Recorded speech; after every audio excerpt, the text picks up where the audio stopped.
Zarathek pressed her four-fingered hand against the cold metal wall of the ship. The whisper of stars shook again and sparks flew from the control panel near her head. She ducked and covered her large, dark eyes. The ship was dying and she was alone. 3 hours ago, her crew had run away. Captain Veltar had ordered everyone into the escape pods when the main engine started making terrible noises. He told Zarathek to come with them, but she refused to leave. Someone had to try to fix the ship. Someone had to try to save all their research data from the past 2 years. Now she wished she had listened to the captain. The ship floated in the worst part of space that anyone knew about. The Galactic Council called it the Void Sector. Every spacefarer in the galaxy knew the stories. Ships went into this area and never came back. The few crews that did return talked about strange things they saw. They spoke of voices in the walls and machines that stopped working for no reason. Most of them went crazy. Zarathek was a Velthari, and her people were known for being smart with machines. But even the smartest Velthari engineers avoided this place. The Void Sector had been marked as forbidden for 300 years. No trade routes went through it. No military patrols came here. It was empty space where bad things happened. She looked at the air reading on her wrist device. 6 hours of breathing left. Maybe 7 if she stayed very still. The life support system was failing just like everything else. The backup power would not last much longer. Zarathek crawled through the narrow hallway to the communication room. Most of the screens were dark, but she could see one small green light still working. The emergency beacon system was still alive, barely. She had studied this type of equipment in school, but she had never tried to fix one that was this badly damaged. Her small hands worked quickly. She pulled out broken pieces and connected wires that should not be connected. She used parts from a food heater to make the signal stronger. It was not the right way to do it, but it was the only way she could think of. The Velthari were proud people. They had built some of the most advanced ships in the galaxy. Their homeworld was famous for its universities and research centers. But all of that knowledge could not help her now. She was 47 light years from the nearest planet with people on it. Even the fastest ship would take weeks to reach her, and nobody would try because of where she was. Finally, the beacon started working. A weak signal went out into space, carrying her voice and the ship's location. Zarathek sat back against the wall and spoke into the microphone. "This is Research Vessel Whisper of Stars, registration number V7749. My name is Zarathek, Engineer 2nd Class. My crew has abandoned ship in the Void Sector. Main engine has failed. Life support failing. I need help." She stopped and took a deep breath. The air tasted stale and thin. "I know nobody comes to this place. I know the stories about ships that disappear. But if someone hears this message, please help me. I do not want to die alone out here." The beacon would repeat her message every 10 minutes until the power died. Zarathek turned off all the lights she could find to save energy. The ship became dark and cold. She could hear strange noises in the walls, but she told herself it was just the metal cooling down. She thought about her family back home. Her parents were both engineers too. They had taught her to never give up when a machine was broken. "Every problem has a solution," her father always said. "You just have to be smart enough to find it." But some problems were too big to solve. Some problems needed help from others. Zarathek closed her eyes and tried to rest. The ship continued to shake and make worrying sounds. Outside the small window she could see the stars, but they looked wrong somehow. They seemed to move when she was not looking directly at them. She had heard about this in the old stories. The Void Sector played tricks on your mind. She tried not to think about the stories of crews who went insane. She tried not to think about the ships that were found empty, floating with no one inside. She focused on the sound of her own breathing and the quiet hum of the beacon, sending her message into the darkness. Time moved slowly. The air got thinner. Zarathek checked her wrist device again. 5 hours left. She thought about the research they had been doing. The Whisper of Stars was studying old radiation patterns at the edge of the Void Sector. They had found some interesting things, but nothing that seemed dangerous. The captain had been careful to stay outside the forbidden area. Then the engine started making noise. First just a small vibration, then louder sounds, then a terrible grinding that made everyone afraid. The chief engineer said it was a cascade failure in the quantum drive. Nothing could stop it once it started. The ship would lose power and drift until the life support failed. The captain made the right choice. He saved his crew, but Zarathek could not leave all their work behind. 2 years of careful measurements and discoveries. All of it would be lost if the ship was abandoned. Now it looked like the research would be lost anyway, and she would die too. The beacon kept sending its message. Every 10 minutes her voice went out into space asking for help that would never come. The void sector was too dangerous. No captain would risk his ship and crew to save one foolish engineer who should have left when she had the chance. Zarathek got up and walked to the main control room. Most of the displays were dead, but she could still see the sensor readings. Empty space in all directions. No ships, no planets, nothing but radiation and dust. She sat in the captain's chair and looked out at the strange stars. Her people believed that when someone died far from home, their spirit had to find its own way back. She hoped that was not true. She hoped death would just be like going to sleep. The ship shook again, harder this time. A pipe burst somewhere and she could hear air hissing out. She found the leak and managed to stop it, but it used up precious time and energy. 4 hours of air left. Zarathek returned to the communication room and checked the beacon. Still working, still sending her message into the void. She added one more transmission, speaking slowly and clearly. If anyone finds this ship after I am gone, please tell my family that I tried to save our research. Tell them I was not afraid. And tell them I am sorry I did not come home. She turned off the beacon to save power. There was no point in calling for help anymore. No one was coming. She was alone in the most dangerous part of space, and she was going to die. But at least she had tried. At least she had not given up without fighting. Zarathek curled up in the captain's chair and closed her eyes. Around her, the whisper of stars continued its slow dance with death in the cold emptiness of the void sector. Zarathek woke up when the communication panel started making noise. At first, she thought she was dreaming. The sound was coming from the main radio, not the emergency beacon. Someone was trying to talk to her. She crawled over to the panel and turned up the volume. Static filled the air, then a voice came through clearly. Unknown vessel, this is Captain Sarah Chen of the UES Tenacious. We have received your distress call and are changing course to your position. Please respond if you can hear this message. Zarathek stared at the radio. This had to be a dream, or maybe her mind was playing tricks because of the bad air. Nobody came to the void sector. And she had never heard of any species called human before. She pressed the talk button with a shaking hand. This is Zarathek on the Whisper of Stars. Are you real? Is someone really out there? The response came back quickly. We are very real, Zarathek. My name is Sarah Chen. We are human. I know you probably have not heard of us before. We will reach your position in about 4 hours. Can you hold on that long? 4 hours. Zarathek looked at her air readings. She had less than 3 hours left, but maybe she could stretch it if she stayed very still and breathed slowly. I have limited air, she said into the radio, but I will try to wait for you. Please be careful. This is the void sector. Ships disappear here. Strange things happen. There was a pause, then Captain Chen's voice came back. She sounded calm and not worried at all. We appreciate the warning, Zarathek, but we have been mapping this area for several months now. It has some interesting features, but nothing we cannot handle. Just hang tight. Help is coming. Zarathek could not believe what she was hearing. This human captain talked about the void sector, like it was just another part of space. Every civilization in the galaxy feared this place, but these humans had been exploring it for months. What species are you? Zarathek asked. I have studied xenobiology for years. I know all the spacefaring races. I have never heard of humans. We are relatively new to this part of the galaxy, Captain Chen replied. We prefer to explore areas that others avoid. Empty regions, dangerous zones, places where the maps say, here be monsters. We find that those are often the most interesting places to visit. This made no sense to Zarathek. What kind of people looked for dangerous places on purpose? Every smart species avoided risk when they could. Exploration was important, but not if it meant getting your crew killed. Captain Chen, you said you would be here in 4 hours. How is that possible? The nearest star system is 47 light-years away. Even the fastest ships take days to travel that distance. Another pause. We use different technology than most civilizations.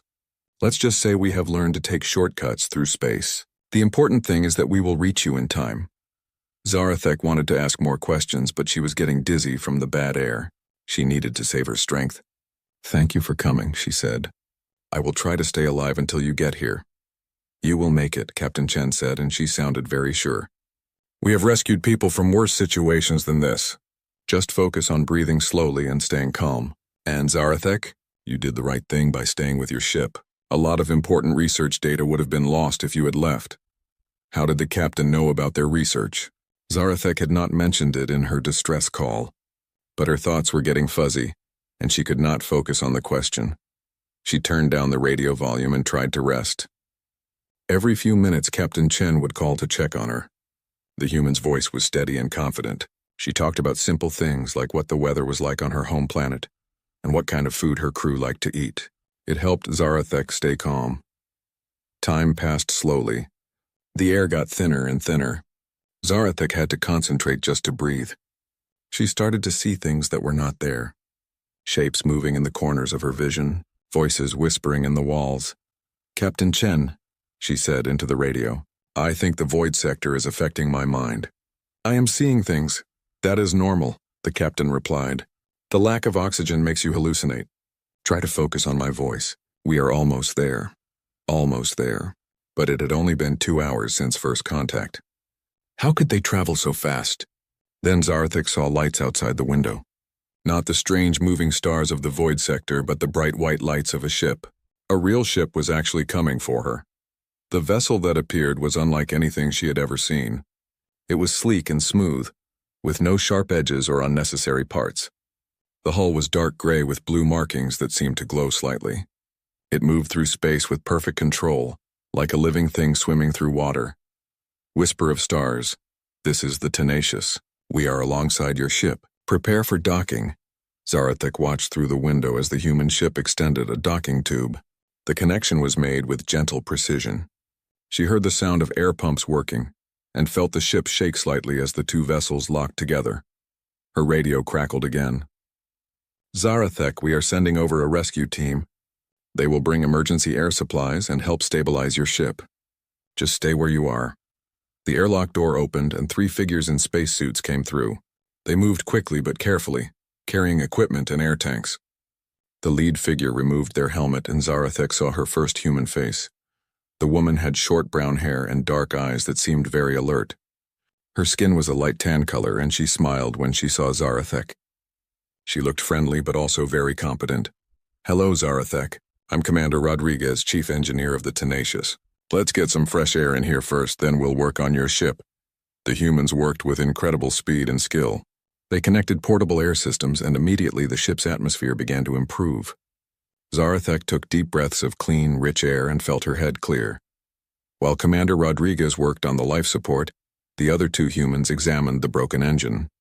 They spoke to each other in quick technical terms, but they also used hand signals and seemed to understand each other perfectly. "This is interesting technology," one of them said to Zarathek. "Velthari engineering is very advanced. We can fix this, but it will take some time. Would you like to come aboard our ship while we work?" Zarathek nodded. She was curious to see what human technology looked like, and she was still weak from breathing bad air for so long. Commander Rodriguez helped her through the docking tube and into the Tenacious. The human ship felt warm and comfortable. The hallways were wider than on Velthari ships, and everything was designed to be easy to use. "Welcome aboard," Commander Rodriguez said. "Captain Chen is waiting to meet you properly. She's very interested in hearing about your research." As they walked through the ship, Zarathek saw other humans working at various tasks. They all looked different from each other. Different skin colors, different sizes, different facial features. But they all had the same alert, confident look that she had seen in Commander Rodriguez. These humans had saved her life by coming to the most dangerous part of space. They spoke about it like it was no big deal. And now they were fixing her ship with skills that seemed almost impossible. Who were these people? And how had they learned to do things that no other species could do? Captain Sarah Chen was waiting in the main meeting room of the Tenacious. She was smaller than Zarathek had expected, with gray hair and laugh lines around her eyes. But when she spoke, her voice had the same confidence that had kept Zarathek calm during the rescue. "Please sit down," Captain Chen said, pointing to a comfortable chair. "You have been through a lot today. How are you feeling?" Zarathek sat carefully. The human furniture was designed for a different body shape, but it was surprisingly comfortable. "I am alive because of you and your crew. I do not know how to thank you enough." "No thanks needed," the captain said with a smile. "We help each other out here in space. That's just what people do. A human crew member brought them hot drinks. The liquid was dark brown and smelled rich and pleasant. Captain Chen called it coffee. Zarathek sipped it carefully and found that she liked the taste. I have so many questions, Zarathek said. I have never heard of humans before. Where do you come from? How long have you been in space? Captain Chen leaned back in her chair. We are from a planet called Earth, about 200 light years from here. We have been exploring space for about 100 years, but we only reached this part of the galaxy 20 years ago. But why have none of the other species encountered you? The Galactic Council knows about every spacefaring civilization. We prefer to avoid the main space lanes, the captain explained. Most species follow the same trade routes and explore the same systems. We find it more interesting to go where others do not go. Empty regions, dangerous areas, places with bad reputations. Zarathek shook her head. That seems very risky. Why would you seek out dangerous places? Captain Chen laughed. I suppose it does seem strange. But humans have always been explorers. On our homeworld, we climbed the highest mountains and crossed the deepest oceans. We went to places where other creatures could not survive. Space exploration is just the next step. But the void sector, Zarathek said.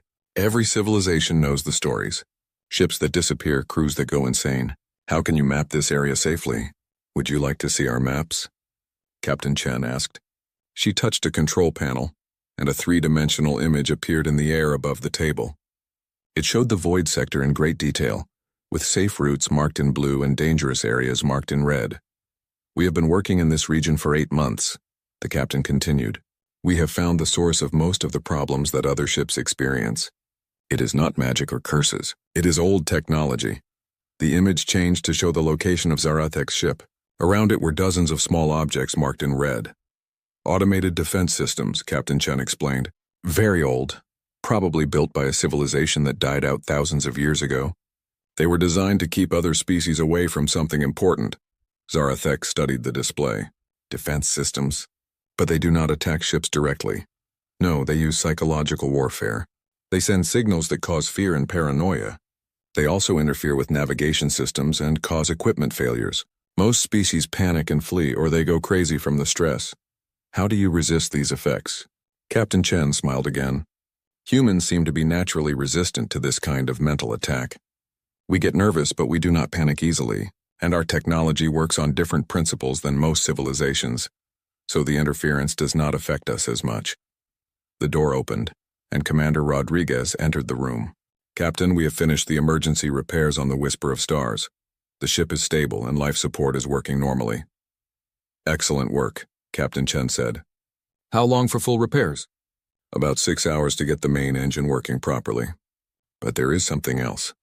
We found some very interesting research data in their computer systems. With permission, I would like our science team to take a look. Zarathek was surprised. You were able to access our data systems already. Velthari encryption is very good, Commander Rodriguez said. But we have experience with many different types of technology. We did not read anything without permission. We just confirmed that the data is intact and very valuable. Captain Chen looked at Zarathek. What kind of research were you doing? Radiation mapping, Zarathek replied. We were studying unusual energy patterns at the edge of the void sector. We thought they might be natural phenomena, but now that you mention old technology, they are not natural, Captain Chen said.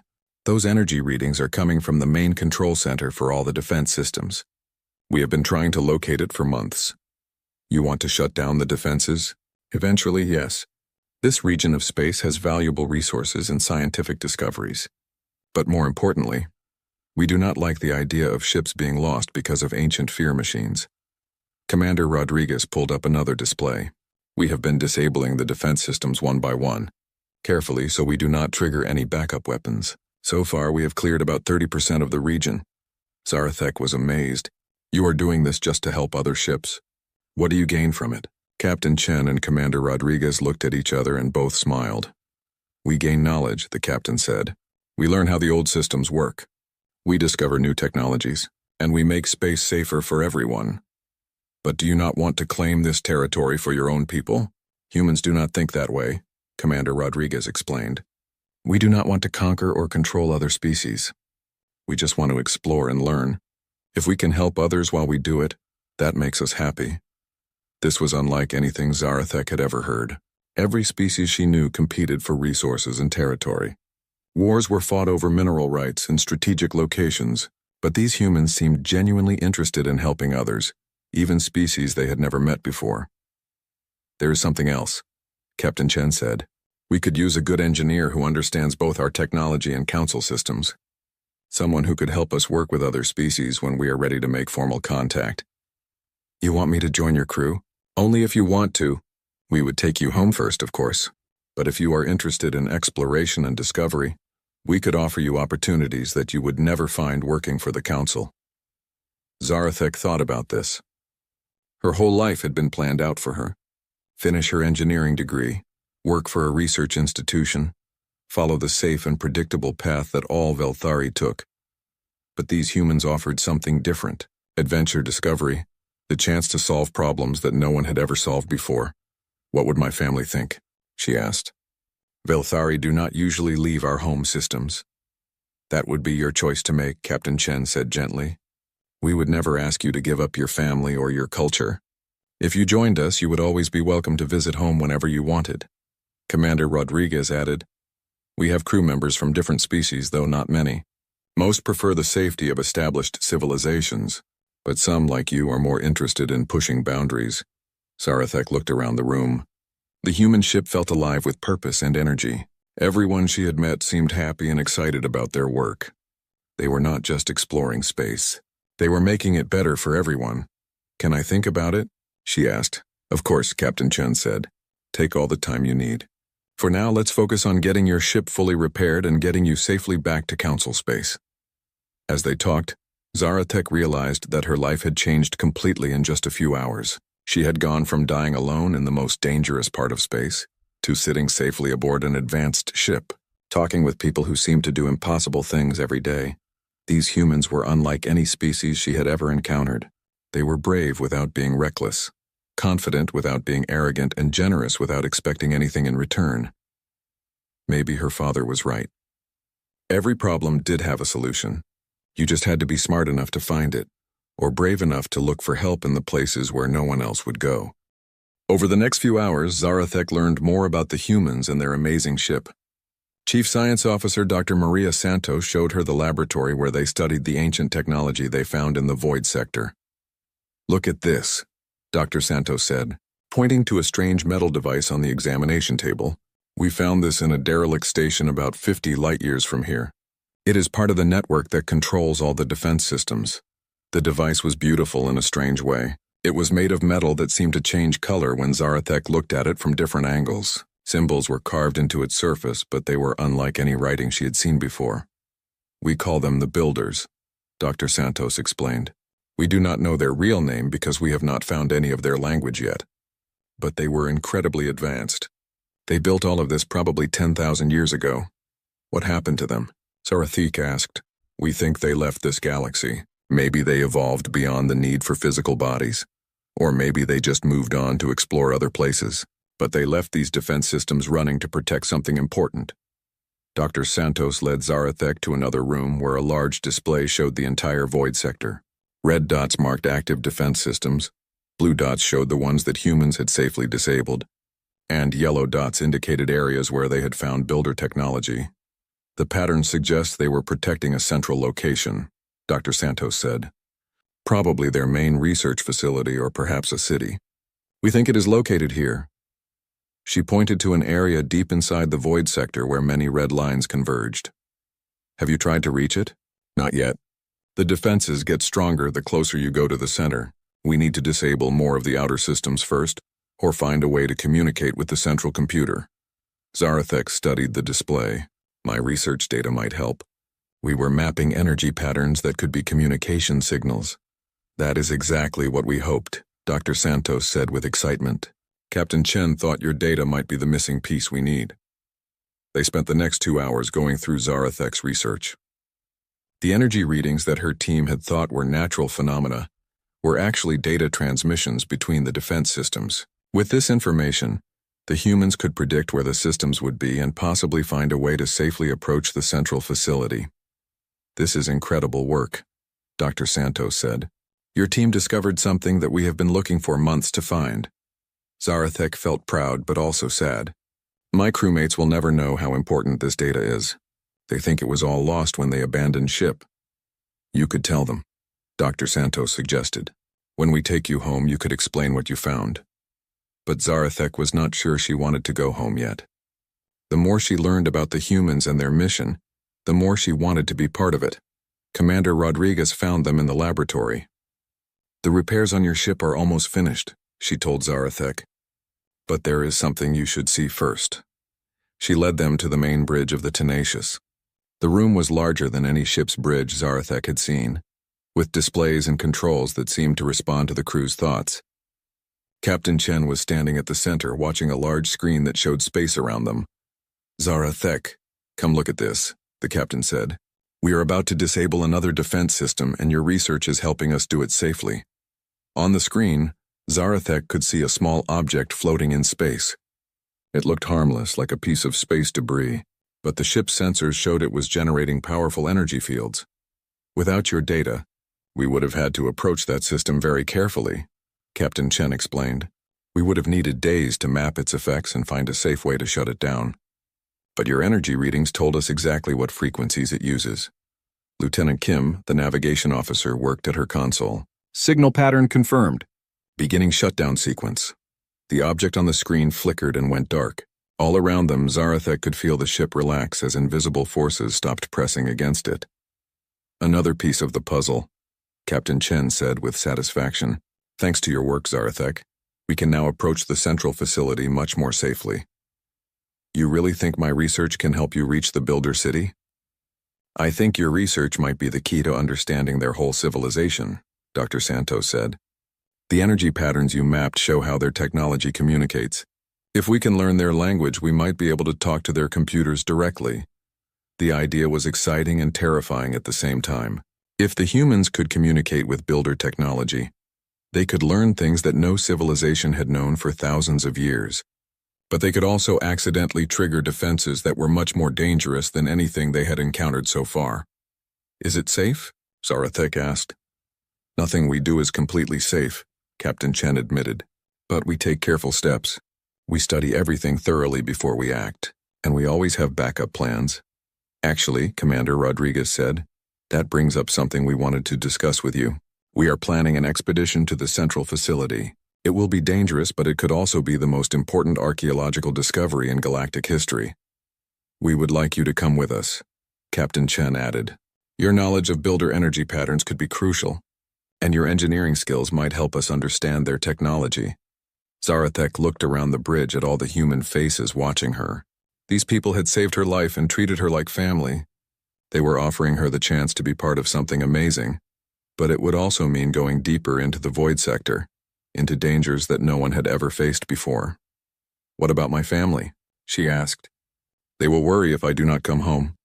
We can send a message to them, Captain Chen said. We can explain that you are safe and that you are helping with important research. We can also promise to bring you home whenever you want to leave.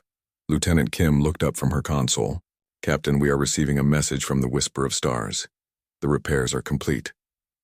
Thank you, Kim. Captain Chen turned back to Zarathek. Your ship is ready. We can escort you back to Council space right now if that is what you want. Or I can stay and help you explore the Builder City, Zarathek finished. The choice is yours, Captain Chen said. But I will tell you this. Most people live their whole lives without getting a chance to change the galaxy. You have that chance right now. Zarathek thought about her life back home. Her job at the Research Institute was safe and predictable. She would do good work and live a comfortable life.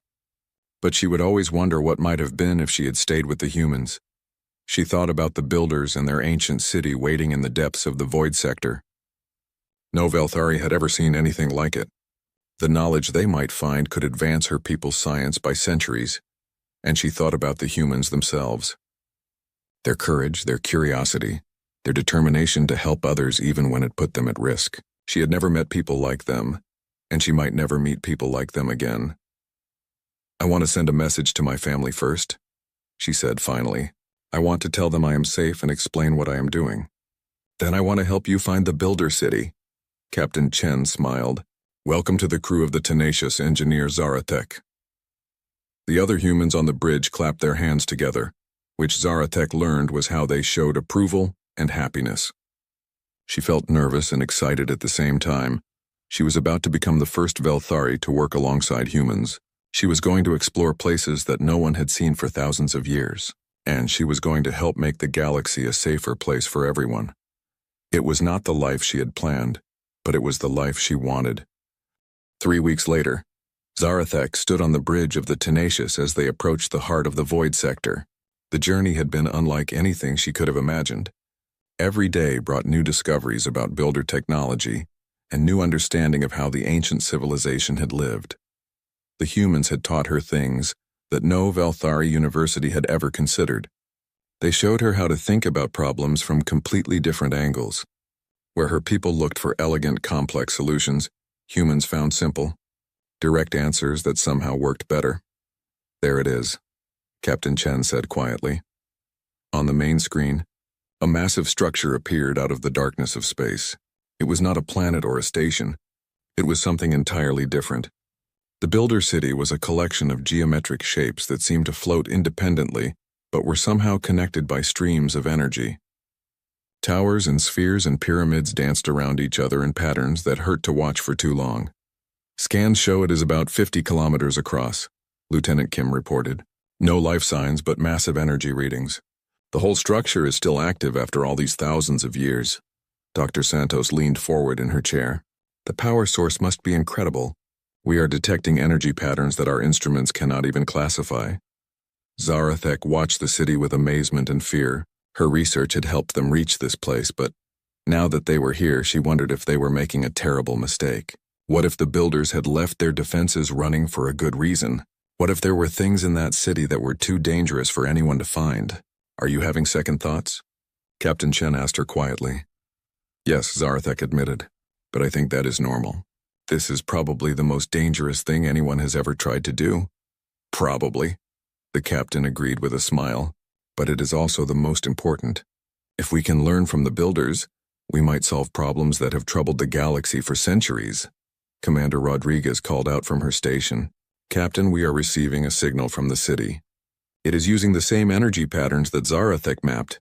Can we understand it? Working on it now. The computer is trying to match the patterns with known languages. A few moments passed. I think it is a greeting protocol. The city is asking us to identify ourselves. Dr. Santos had been working on builder language for weeks, using Zarathek's research as a starting point. Let me try to respond, she said. Her fingers moved quickly over her controls and a complex energy signal went out toward the city. The response was immediate. The city's lights grew brighter, and the dancing movements of its structures became more organized. New energy patterns flowed between the different sections. It is welcoming us, Dr. Santos said with excitement. The message says something like, "Greetings, young travelers. Enter and learn." Young travelers, Captain Chen repeated. I wonder how it knows we are not builders. Maybe it can scan our technology, Commander Rodriguez suggested. Or maybe it has been waiting so long that everyone seems young to it. Lieutenant Kim looked up from her console. Captain, the city is projecting a docking beacon. It wants us to approach one of the smaller structures. Captain Chen made her decision quickly, the way she always did. Take us in, Kim, but keep all defensive systems ready. The Tenacious moved slowly toward the builder city. As they got closer, Zarathek could see that the structures were even more amazing than they had appeared from a distance. The surfaces seemed to be made of crystal and metal that flowed like liquid. Patterns of light moved through the walls like rivers of information. They docked with a small tower that extended docking arms to grab their ship. The connection was gentle but incredibly strong. Zarathek could feel that they were now part of the city's structure, connected to its power and information systems. Environmental scans show the docking area has breathable atmosphere, Dr. Santos reported. Temperature and pressure are within human normal ranges.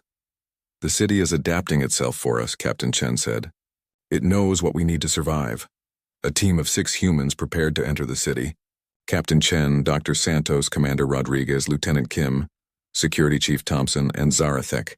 They wore their best environmental suits and carried every type of scanner and recording device the ship had. The airlock opened into a corridor that was clearly not built for any species they knew. The ceiling was too high, The walls were the wrong shape, and there were no visible controls or interfaces. But as they walked forward, the corridor changed around them. The ceiling lowered, the walls became more familiar, and control panels appeared that looked almost like the ones on the Tenacious.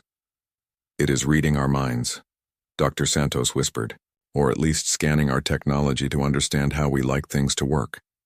They walked deeper into the city, following lights that appeared in the floor to guide them. Every room they entered was different, showing new wonders of builder technology. Zarathek saw energy systems that should have been impossible, materials that seemed to exist in more than 3 dimensions, and information displays that put images directly into her mind. Finally, they reached a large central chamber. In the middle of the room was something that looked like a tree made of light, with branches that reached up into darkness, and roots that went down through the floor. The tree pulsed gently, and Zarathek could feel it was alive in some way. "Welcome," a voice said in their minds. It did not use words, but somehow they all understood perfectly. "I am the keeper of knowledge. I have been waiting for someone to come who could understand what we have learned." Captain Chen stepped forward. "We are explorers from young civilizations. We want to learn, but we do not want to take anything that does not belong to us. All knowledge belongs to those who can use it wisely," the keeper replied. The builders understood this. "We left this city as a gift for those who would come after us." "Where did the builders go?" Dr. Santos asked. "They evolved beyond the need for physical existence. But before they left, they gathered all their knowledge and discoveries here. Sciences, technologies, philosophies, arts, everything they learned in millions of years of existence." Zarathek found her voice. "Why did you create the defense systems? Why make this place so hard to reach?" "Because knowledge without wisdom is dangerous," the keeper explained. "Only those who risk themselves to help others. Only those who explore the dangerous places to make them safe for everyone. Only those people are ready for what we have to offer." The humans looked at each other. They had passed a test without knowing they were being tested. "What happens now?" Captain Chen asked. "Now you learn. And then you teach others." The galaxy is ready for the next step in its evolution, but it needs guides who understand that knowledge should be shared, not hoarded. Over the following days, the crew of the Tenacious explored the Builder City and learned things that changed their understanding of everything. They discovered new forms of energy, new ways to travel through space, new technologies that could solve problems across the galaxy. But most importantly, they learned the Builder philosophy. Knowledge shared freely makes everyone stronger. Exploration should serve all people, not just the explorers. And the universe is vast enough for everyone to find their own path among the stars. When they finally left the city, Zarathek knew that her life would never be the same. She had helped humanity take its first steps toward becoming teachers for the entire galaxy. And she had learned that sometimes the best way to find yourself is to help others find their way.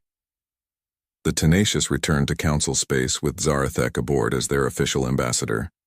She carried with her carefully chosen pieces of builder knowledge and a message of friendship from humanity. The galaxy was about to discover that there were people out there who explored the impossible places not to conquer them, but to make them safe for everyone. People who believed that the universe was big enough to share. People who answered when someone called for help, no matter how far away or how dangerous the journey might be. As Zarathek prepared her report for the Velthari Science Council, she smiled. Her father had been right. Every problem did have a solution. Sometimes you just had to be brave enough to look for help in the places where no one else dared to go. And sometimes, if you were very lucky, the help that came would change not just your life, but the entire galaxy.